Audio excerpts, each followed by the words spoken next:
கோவை கருமத்தப்பட்டி பகுதியில் ஃபார்க் கல்வியில் நடைபெற்ற பட்டமளிப்பு விழா நிகழ்ச்சியில் பேசிய அண்ணாமலை, பதவிகளை தலைக்கேற்ற வேண்டாம், பணிவாக இருக்க கற்றுக்கொள்ளுங்கள், டைட்டில் என்பது வரும் போகும், ஸ்டே ஹம்பிள் என மாணவர்களிடம் தெரிவித்தார்.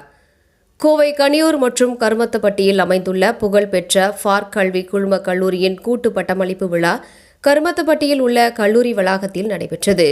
இவ்விழாவில் முன்னாள் IPS அதிகாரியும் வித லீடர்ஸ் அறக்கட்டளையின் தலைவருமான அண்ணாமலை சிறப்பு விருந்தினராக கலந்து கொண்டு 23 பொறியியல் மற்றும் மேலாண்மை துறைகளைச் சேர்ந்த இளங்கலை மற்றும் முதுகலை பட்டதாரிகளுக்கு பட்டங்களையும் தங்க பதக்கம் வென்ற மாணவர்களுக்கு கேடயத்தையும் வழங்கி சிறப்பித்தார். விழாவில் ஃபார்க் கல்வி குழுமத்தைச் சேர்ந்த தமிழ்நாடு பொறியியல் கல்லூரியின் 38வது பட்டமளிப்பு விழா, ஃபார்க் பொறியியல் மற்றும் தொழில்நுட்ப கல்லூரியின் 25வது பட்டமளிப்பு விழா, ஃபார்க் குளோபல் மேலாண்மை கல்லூரியின் 16வது பட்டமளிப்பு விழா, தமிழ்நாடு கட்டிடக்கலை கல்லூரியின் 15வது பட்டமளிப்பு விழா மற்றும் ஃபார்க் தொழில்நுட்ப கல்லூரியின் 13வது பட்டமளிப்பு விழாக்கள் கூண்டாக நடைபெற்றன.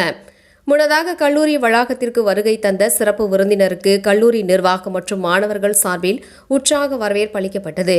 தொடர்ந்து ஃபார்க் கல்வி குழுமத்தின் நிறுவன தலைவர் PV ரவி மற்றும் முதன்மை செயல் அலுவலர் அனுஷியா ரவி ஆகியோர் சிறப்பு விருந்தினர் அண்ணாமலைக்கு இந்தியாவின் முன்னாள் குடியரசுத் தலைவர் டாக்டர் APJ அப்துல் கலாமின் திருவுருவ சிலையை நினைவாக பரிசாக வழங்கி கௌரவித்தனர்.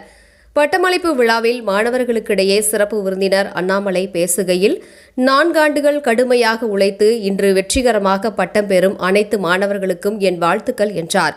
உங்களை இந்த உன்னத நிலைக்கு கொண்டு வர தன்னலமில்லாமல் உழைத்தவர்கள் உங்களது பெற்றோர்கள் என்றும், மாணவர்கள் அனைவரும் எழுந்து நின்று உங்களை உருவாக்கிய பெற்றோருக்கும் கல்வி கற்பித்த ஆசான்களுக்கும் கைத்தட்டி உங்களது நன்றியையும் மரியாதையும் செலுத்த வேண்டும் என்று மாணவர்களை உற்சாகப்படுத்தினார். எதிர்காலத்தில் இன்னும் சில காலங்களில் அச்சிடப்பட்ட பத்திரிகைகளே இல்லாமல் போகும் சூழல் வளரலாம். அனைத்தும் AI தொழில்நுட்பமே கொடுக்கும் நிலை உருவாகலாம். ஆனால் இதை நீங்கள் கண்டு நீங்கள் பயப்பட தேவையில்லை என்றும் தெரிவித்தார் என்பது குறிப்பிடத்தக்கது.